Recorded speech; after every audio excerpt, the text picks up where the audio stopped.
Hey everyone, welcome back. It is Vortie here, and we're just in the middle of a Bahamut fight. That's right.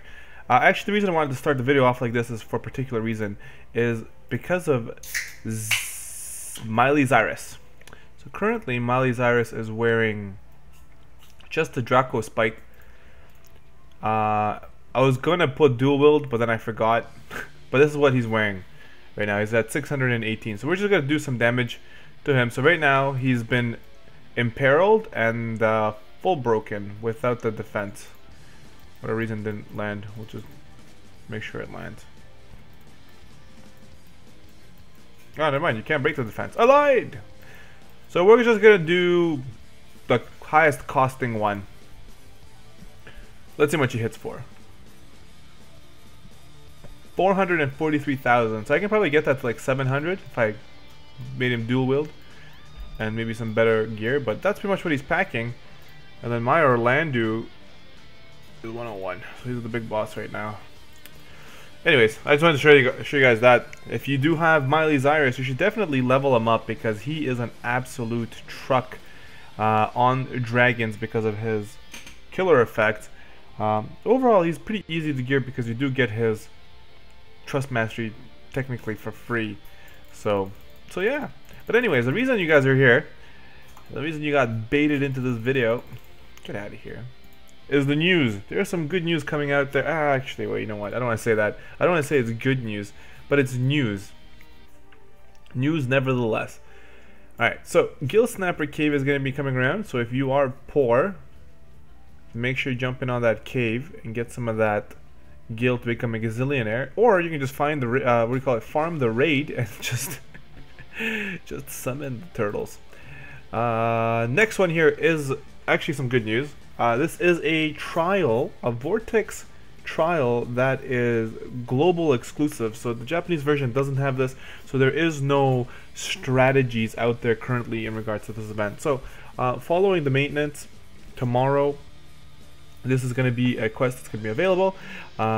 It's a new foe has appeared. Akinda,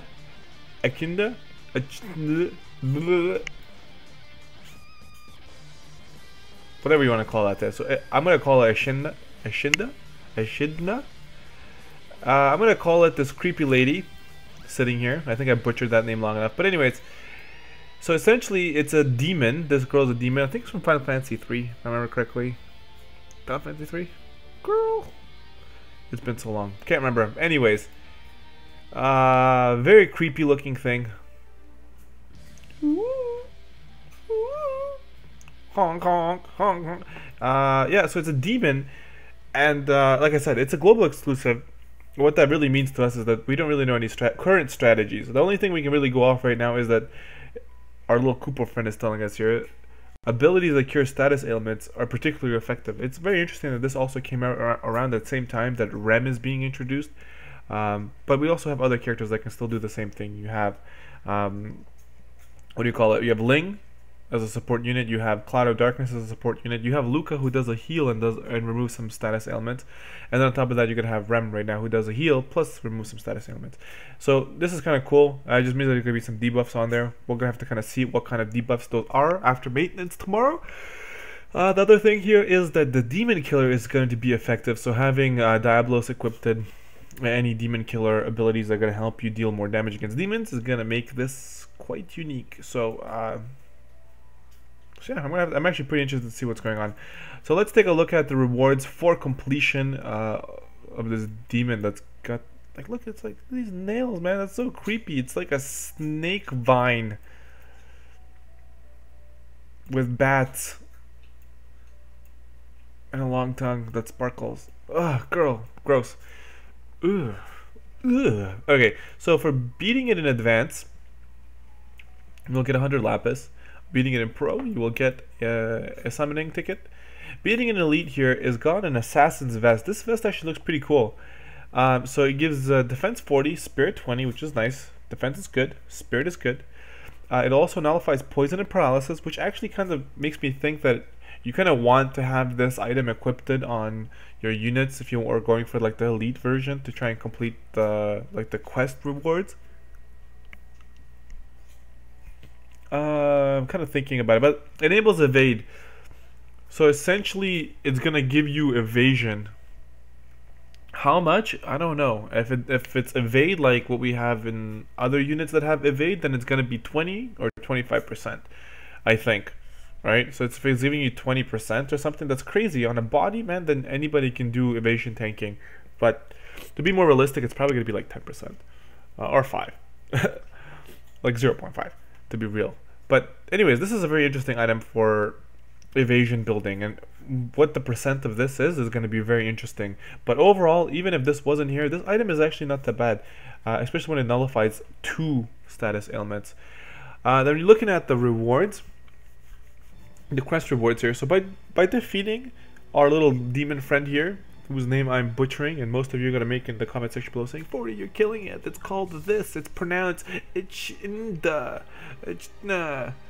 whatever. By defeating this thing with a Esper, you're going to be getting Shintoto's TM, which is pretty much magic 30%. Is it the greatest thing out there? Arguable, but it is a free reward technically for just beating it with an Esper. I can't say anything bad about it. Magic 30% is definitely sexy, so getting that is gonna be awesome. I can't wait to get that, because I personally, and I've been telling you guys this for a long time, I have never been focused on magic casters. As they came out, I never even pulled for them, because I kind of looked at where the Japanese version was and made a decision to say, you know what, I'm not gonna be pulling very hard for mages, because they're just not holding their ground yet. That doesn't mean that there isn't good casters out there, it's just that you rarely need them for events to be very successful. But anyways, 30% magic, no, it's not bad.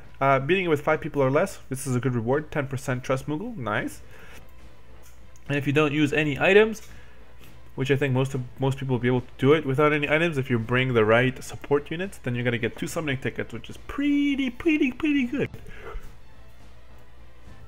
And then you can actually enlist the help of Rem and other rebel characters from Final Fantasy Type 0 to summon those things. So as I'm saying is, they're releasing Rem around the same time when this unit casts a lot of status ailments to kind of say, like, I need Rem in order to beat this. No, you don't really need Rem to beat any of this stuff, so don't worry about it.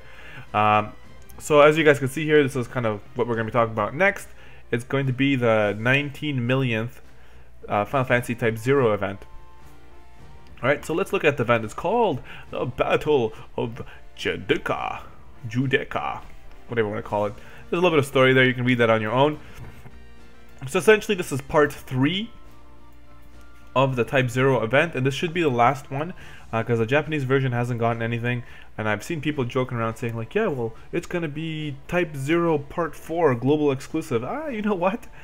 All jokes aside, there could be, we don't know that yet.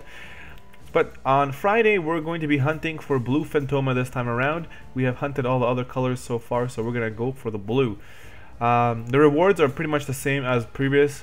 Beginner, you get a summoning ticket, then you get Phantoma for intermediate and advanced, and pro, and then elite version will give you 500 lapis, which is pretty good. And what do you do with this Phantoma, you ask? I'm glad you asked. So what you're going to be doing with the blue Phantoma is you're going to be collecting it and then trading it over to the King Mog for awesome loot. So right off the bat here you can see some materials here. So the materials are actually pretty nice, but right off the bat I can tell you this material is probably exclusive to those units. So I'm just gonna go ahead and probably say that. You can agree or you cannot agree, but that's kind of the way it's been following like trends. It's a material that will be specific for a unit from the banner. There's 3 banner units, there's 3 materia, so I'm just gonna assume that these materials are going to be used for those characters. So I'm gonna go ahead and say like Siphon Delta is probably used for Slice, whereas Multitask is going to be used for King, and the Azure Helm is more than likely going to be used for our girl Rem, which makes sense. I know a little bit about these. Siphon Delta was like, it's like a move that it's like AoE damage. It does AoE damage and it like drains MP or something like that. Whereas Multitask is like a single target attack. I remember. I think it's like a single target attack. It's like some 200%, and then it'll give you another ability that does some other crap. And then for Azure Helm, it's the simple one. I think it's just like it boosts your MP and Spirit. That's why it goes on Rem. So overall, they're not super great, but hey, whatever. Exclusive materials you can use to put on those units if you want to use them. So it tells you here you can exchange for items such as rare summon tickets and 5-star trust Mughals, which is cool. We already know that. For those of you who are new, there's a list of items that never change, right? Unless it's like a update to the game. They're always the same. Level 5-star level materials, 6-star level materials. Now you get some pure crys, heavy crys, or whatever you want to call the last tier. They're hella expensive, but anyway, so you get those. So let's look at the event exclusive equipment. So essentially how these work, guys, if you're unaware. So these items will give anybody who can wear guns, they will give them attack 42. But if King is wearing it, he will also get an additional buff here. So if King is wearing this, he will get this global exclusive skill, which is called Composure. He gets a boost attack 15% and hit points 15%, which is actually not that bad. The attack is kind of low, but for a free-to-play player, this is actually godsend. It's pretty good. It'll stack up with your other things because of the buffs, so it's not that bad. Then you got Lamia's Scythe. Attack 51, MP 15%. That's actually overall not that bad for a polearm or a spear, whatever you want to call it. It's actually pretty cool. But then you get an exclusive, global exclusive skill for Scythe, not Slice, Scythe, Bewitching Fragrance, which gives an increase of attack by 55% and a chance to resist poison by 80%. I mean, like, you can't complain about that. That's actually a pretty badass item. I'll be picking this up anyways because of its attack and MP. It's always nice to have a non-elemental weapon, and if you have it put it on Scythe, then it's even better. Then you get the last item here. It's called Defender's Dagger. This is a dagger designed for Rem. It gives you attack 12, magic 68, and spirit 35. Overall, this is actually a badass dagger. For free-to-play players especially if you haven't beaten any of those other events, you should pick this up right away. This is kind of designed for a hybridish style unit, which is kind of what Rem is. Rem is kind of like a healer black mage. So the global exclusive skill you will get is called Mana Alchemy, whatever you want to call it. Magic 15% with auto regen on the item only for Rem, which is actually not bad. Rem gets, well, we'll talk about that. She gets a global exclusive ability as well. So it's the way these King Mog events work. If you're unaware, if you're brand new to this, then you have to summon these units. They give you bonuses for how much Blue Phantoma will drop. Scythe will give you 50%, whereas King will give you 75, and Rem will give you 100. That means any 3-star unit and below is kind of 50%. 4-star units are 75%, and 5-star base units are always going to be 100% for the ones that they always call out. So that's kind of how they're giving you the percentages. So anyways, during Pro and Elite versions, you have a chance of running into Mikazuchi. It is kind of like the double corn from the previous events, and you know, little chiclets from the other events. You find this little horse flying looking thing, you beat it, you get bonus Phantoma for defeating it. They give you a little bit of a tip here. It has powerful fire, lightning, and ice element attacks. Kupo, have some smoke bombs ready if you're unsure if you can beat it, Kupo. So essentially what that means for you is make sure you have some resistances because this dude's probably gonna smack you silly. But if you are weak and you can't beat him, don't worry about it. You can use a smoke bomb. It'll help you escape the battle, and you will still win. You won't lose anything, but you won't get killed either. Alright, give you the 3 characters here. Scythe, Rem, and King. They are going to be the units we're going to take a quick dapper at. Alright, so let's take a look at the units real quick. If you want to see the in-depth on these units, there's going to be a secondary video coming out later.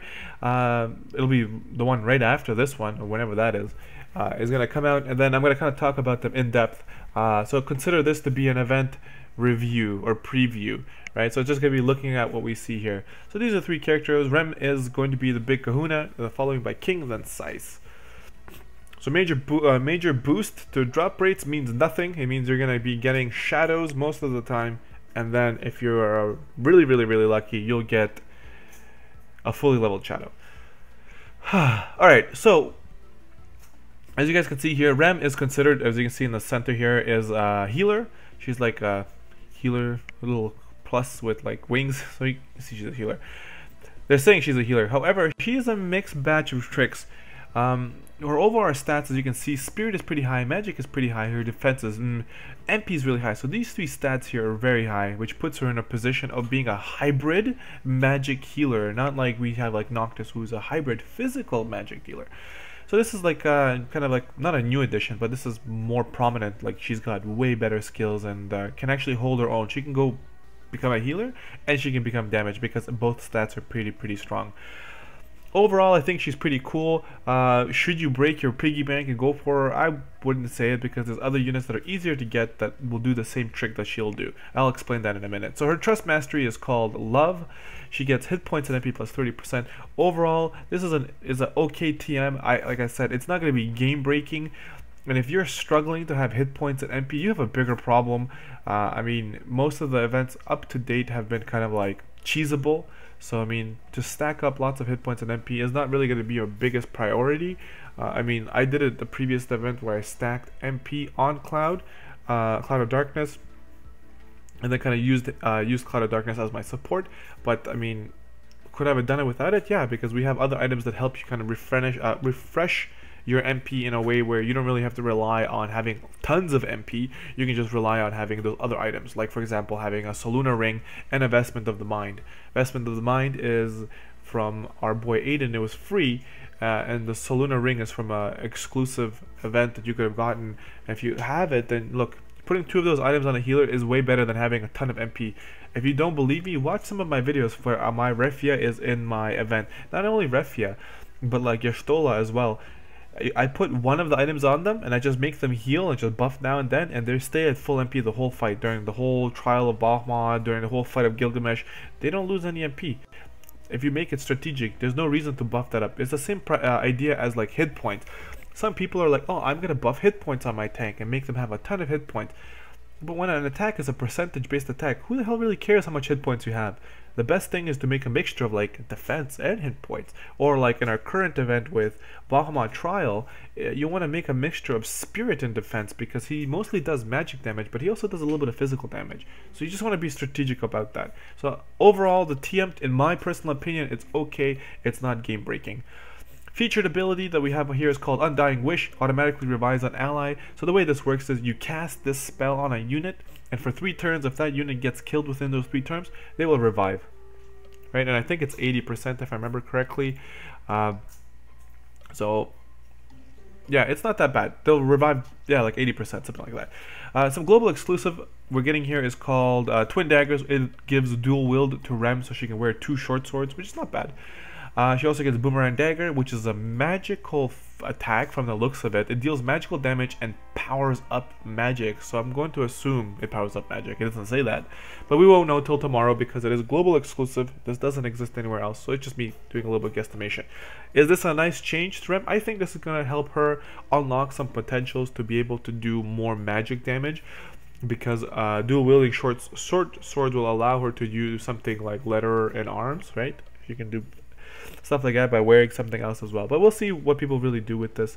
The next boss here is going to be King. King is considered to be a physical damage dealer, as signified by his sword there. Overall stats look okay. His defense and MP are not bad.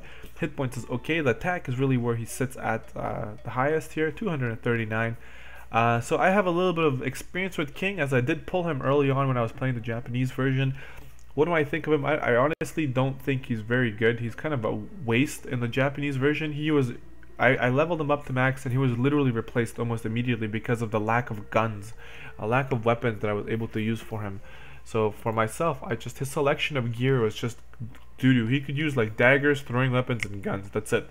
And his like equipment as well as like hats, armor, and like accessories, something silly like that. And he couldn't do anything. He was very bad. So I'm just saying that was my experience in the Japanese version. In the global version, we have some new abilities here that he gets. So let's take a look at here. So his Trust Mastery is called Resolve. It restores MP every turn during battle. So essentially what this is exactly kind of like Refresh. You get a percentage of the MP back during battle, which is pretty cool. Some featured abilities he's got here is called High Cap Magazine. Boost attack by 20% and boost critical hit rate. Alright. and Indomitable, automatically revive caster 1 time, so if he dies, he gets a chance to get revived. It gets revived by 50% hit points, which is not that bad. And then you get the global exclusive, which I think might help him a little bit, because before he was hitting like a paper bag. So he can actually dual wield guns, which actually is going to be pretty nice for him.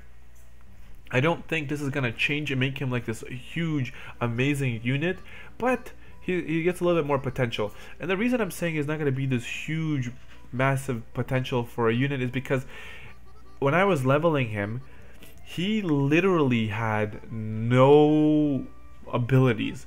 If I remember correctly, he learns nothing. He knows nothing when he is 4-star. So you're going to get this unit and you're going to have nothing on him. He gets 0 abilities. But when he becomes 5-star, he's going to start learning, like, I think he learns 3. And if I remember, 1 it was kind of like this weird, like, firing on 1 damage. It looked like a bunch of arrows. Essentially what it was is he either shoots like 1 to like 5 or 6 times to like random enemies. It's like barrage. He does that. But other than that, it was like, honestly, it was really, really crappy. So I don't really know what they're gonna do. Is this gonna change it for him? Does global exclusive, like, when does he get it? Does he get it at 4-star, or is he gonna get it at 6-star when he's, you know, level 100? I don't really know. I mean, I know that he learns Indomitable at 100, so I don't know. Overall, again, another lackluster unit from the Japanese version that I don't know if he's really gonna fit into the global version right now. But again, we'll take a look at it more in depth when we do the overview of the unit. And the last unit here that's being presented is called Scythe. Of all the units here, I like the way Scythe looks the most. Just looks really, really badass with the Scythe. Overall, I don't know what this arrow really means. Like, I guess you can say it's like they debuff units, they break them, like, you know, whatever. They slow them down. But overall, as you can see, the stats are extremely weak in every point, and even in the point that they have highlighted here, attack is absolutely garbage. So overall, the unit themselves, other than the way that they look, is actually not really good. The Trust Mastery is called Persistence, Defense, and Spirit plus 20%. I honestly value this a little bit more than what Rem has, because Defense and Spirit is actually a little bit more important. This would have been perfect for Balmont. If I had a lot of these TMs, I would have stacked my units with Defense and Spirit, because that's going to make me live. The hit points is really not going to do me any justice, right? When your spirit is really weak, they're just going to hit you for more, right? If you have 10,000 hit points but 0 spirit, you're just going to get hit by like a truck. But if you have more spirit and less hit points, you're actually going to get hit less, right? So that's kind of the way I see it, and that's actually my understanding. If I'm incorrect, let me know in the comment section below, but that's the way it's going to roll. Persistence, some featured abilities here. We got a negative aura, all right? You got Dark Nebula and then the Grim Reaper. So the negative, what do you call it, aura is actually not that bad. It does some physical damage, but it's like, if I remember correctly, it steals a lot of hit points, which is actually really, really cool. The Dark Nebula was her strongest hitting move, if I remember correctly. Yeah, I think this Dark Nebula is the hardest hitting move that Scythe has.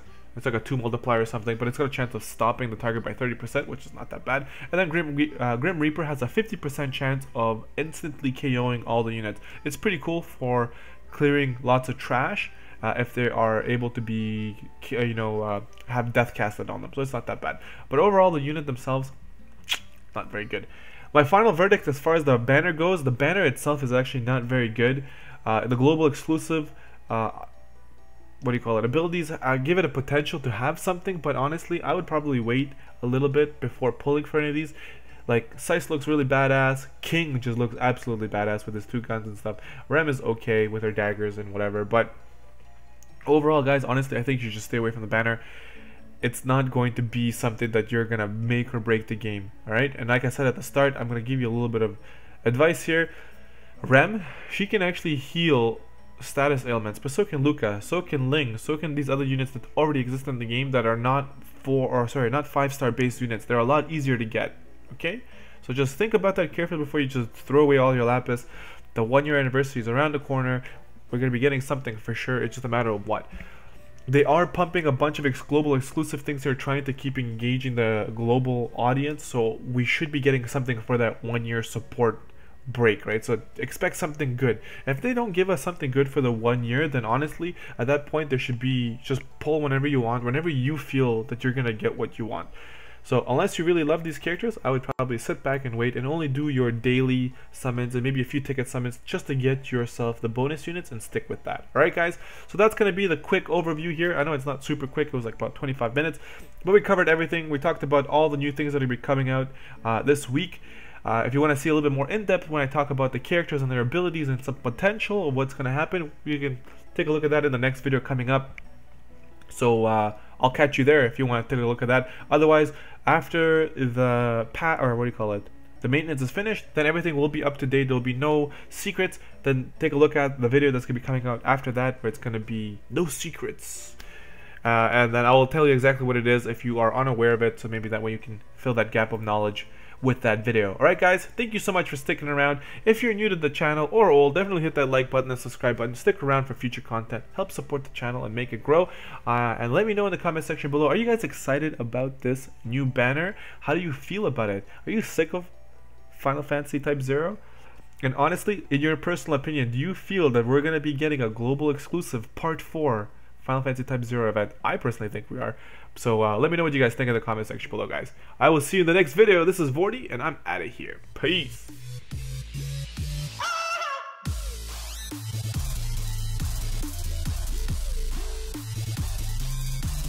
I saw it.